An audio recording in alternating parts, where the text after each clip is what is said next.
सवाल ये है कि क्या पुनर्जन्म होता है, और अगर होता है तो एक प्राणी के लिए एक जन्म से दूसरे जन्म में जाने का आधार क्या है? वो क्या है जो किसी व्यक्ति को एक जन्म से दूसरे जन्म में ले जाता है? अब अगर आप इसे समझना चाहते हैं तो आप जो हैं उसके मैकेनिक्स की थोड़ी समझ होनी चाहिए। मैं उस मैकेनिक्स की बात कर रहा हूं जिससे एक इंसान का निर्माण होता है। देखिए, जब आप कहते हैं कि मैं एक इंसान हूं तो सबसे बाहरी रूपरेखा भौतिक शरीर की होती है। योग में हम हर चीज को शरीर की तरह देखते हैं क्योंकि ये आपके लिए समझने में आसान है। तो हम इस शरीर को 5 आयामों या 5 परतों के रूप में देखते हैं। भौतिक शरीर को अन्नमय कोश कहा जाता है। अन्नमय कोश का मतलब है अन्न मतलब भोजन। ये भोजन शरीर है। अगले को मनोमय कोश कहते हैं, जिसका मतलब है कि यह मानसिक शरीर है। तीसरे को प्राणमय कोश कहते हैं, जिसका मतलब है ऊर्जा शरीर। भौतिक शरीर, मानसिक शरीर और ऊर्जा शरीर, ये तीनों आयाम भौतिक हैं। इनका भौतिक अस्तित्व है।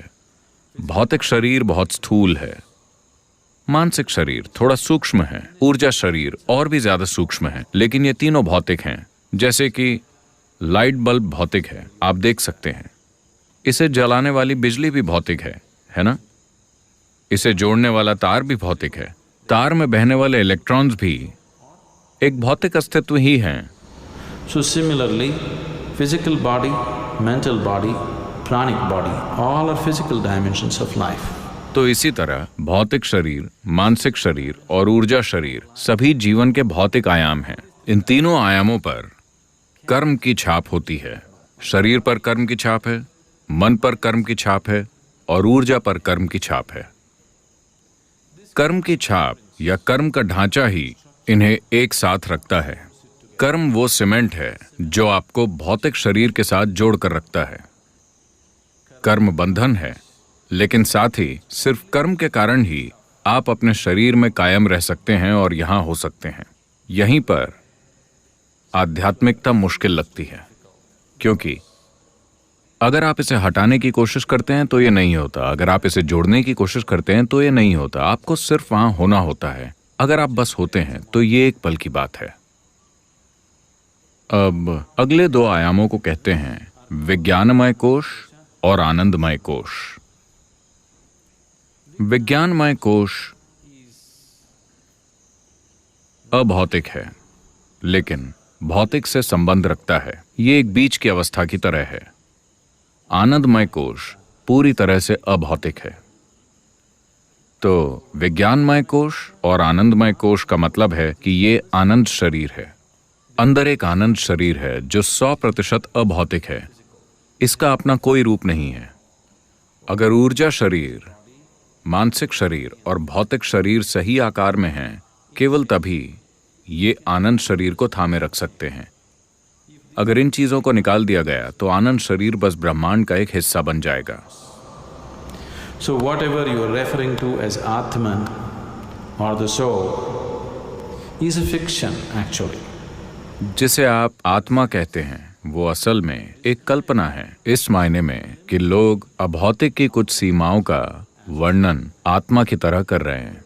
लेकिन आत्मा के लिए ढांचा अभी भी आपका कर्म ही है। अगर कर्म के ढांचे को पूरी तरह से ढा दिया जाए तो कोई आत्मा नहीं बचती। हर चीज दूसरी हर चीज में विलीन हो जाती है। जिसे महासमाधि या महापरिनिर्वाण कहते हैं, वो बस यही है कि आप धीरे धीरे समझ जाते हैं कि चाबियां कहाँ हैं और कर्म के ढांचे को गिरा देते हैं ताकि आप सही मायने में खत्म हो जाएं। जब कोई व्यक्ति मरता है तो हम कहते हैं कि ये व्यक्ति नहीं रहा। ये सच नहीं है। वो इंसान अब वैसा नहीं है जैसा आप उसे जानते थे, लेकिन वो अभी भी मौजूद है। अगर आप कर्म के ढांचे को 100% नष्ट कर दें, अब आप अस्तित्व में विलीन हो जाएंगे। इसी को मुक्ति या महासमाधि, हिंदू परंपरा में इसे मुक्ति कहा गया है, योग की परंपरा में इसे महासमाधि कहा गया है, बौद्ध जीवन शैली में इसे महापरिनिर्वाण कहा गया है। अंग्रेजी में हम इसे आमतौर पर लिबरेशन कहते हैं। मुक्ति का अर्थ है जीवन और जन्म और मृत्यु की प्रक्रिया से आजाद हो जाना। मुक्ति का मतलब है शरीर और मन के बुनियादी ढांचों से आजाद हो जाना, और इसके लिए कर्म का ढांचा ही वो धागा है जो इन चीजों को एक साथ बांधे रखता है। तो जब कोई इंसान मरता है तो जाहिर है कि भौतिक शरीर वो चीज है जिसे आपने धरती से उधार लिया था। तो शरीर सिर्फ धरती है ना? आप समझे?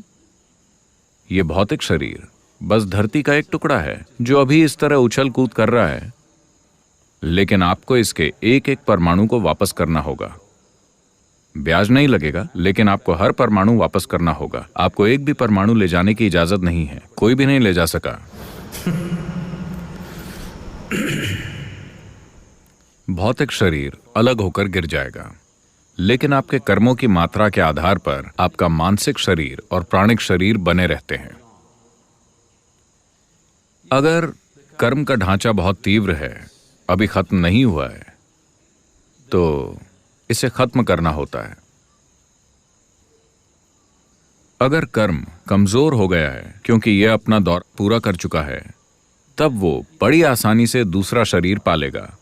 अगर इसे नया शरीर पाना है तो इस ढांचे की तीव्रता को कम होना होगा, इसे निष्क्रिय होना होगा। अगर ये बहुत तीव्र है तो यह नहीं खोज सकता, इसे इंतजार करना होगा। तो इन्हीं को आप भूत कहते हैं। कोई मर गया है, लेकिन उसके कर्म का ढांचा अभी भी तीव्र है क्योंकि वो अभी खत्म नहीं हुआ है। अब उसे दूसरा शरीर ढूंढने के लिए काफी ज्यादा समय चाहिए। वो अभी भी मौजूद है। उसके कर्म का ढांचा जितना ज्यादा तीव्र होगा, वो उतना ही ज्यादा दिखेगा या लोग उसको अनुभव करेंगे। आपके चारों ओर ऐसे अनगिनत प्राणी हैं, चाहे आपको पता हो या ना हो, लेकिन उनमें से अधिकतर को आप अनुभव नहीं करेंगे क्योंकि उनके कर्म खाली हो चुके हैं। वो बस थोड़ा और खाली होने का इंतजार कर रहे हैं, इससे पहले कि उन्हें एक नया शरीर मिले। लेकिन अगर उनके कर्म बहुत तीव्र हैं, इसीलिए लोगों ने आपको बताया है कि अगर किसी की अप्राकृतिक मौत होती है, दुर्घटना में या आत्महत्या से या किसी दूसरी तरह से, तो वो भूत बन जाएंगे। ऐसा नहीं है, हर कोई बनता है। बस इतना है कि उन्हें आसानी से महसूस किया जा सकता है। वो आपके अनुभव के लिए ज्यादा उपलब्ध हैं क्योंकि उनका कार्मिक ढांचा ज्यादा तीव्र है। लोग ऐसे प्राणियों को थोड़ा ज्यादा अनुभव कर सकते हैं उनकी तुलना में जो बूढ़े होकर मरते हैं। अगर कोई अपने इस जीवन के लिए निर्धारित कर्मों को पूरी तरह पूरा कर लेता है तो वो बस यूं ही मर जाएगा, बिना किसी बीमारी के, बिना एक्सीडेंट के, बिना किसी चोट के।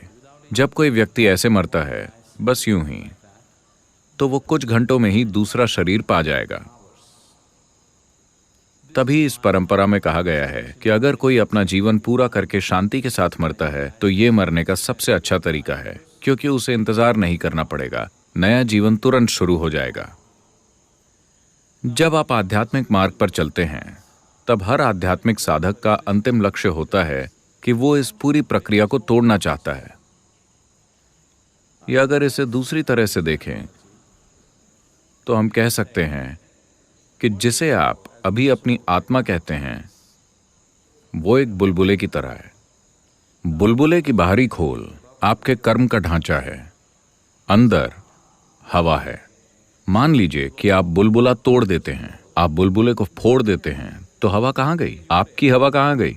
अब आपकी हवा जैसी कोई चीज नहीं है, ये हर चीज का हिस्सा बन गई है। तो अब जिसे आप आत्मा कहते हैं वो काल्पनिक है, क्योंकि आपकी आत्मा या मेरी आत्मा या किसी और की आत्मा जैसी कोई चीज नहीं होती। अभी ये असीमितता एक सीमित कर्म के ढांचे में बंद है। तो इससे आपको ऐसा एहसास होता है जैसे कि ये एक अलग इकाई हो। अगर आप उन चाबियों को अलग कर देते हैं जो कर्म के ढांचे को बांधती हैं, तब ये बस ध्वस्त हो जाता है। तो मृत्यु के बाद का जीवन, अगला जन्म, इस सारी बकवास में विश्वास मत कीजिए। लेकिन अभी अगर आप यहां बैठते हैं और बस अपनी आंखें बंद करते हैं, आप साफ साफ देख सकते हैं कि आप इस शरीर से परे भी कुछ हैं, है ना?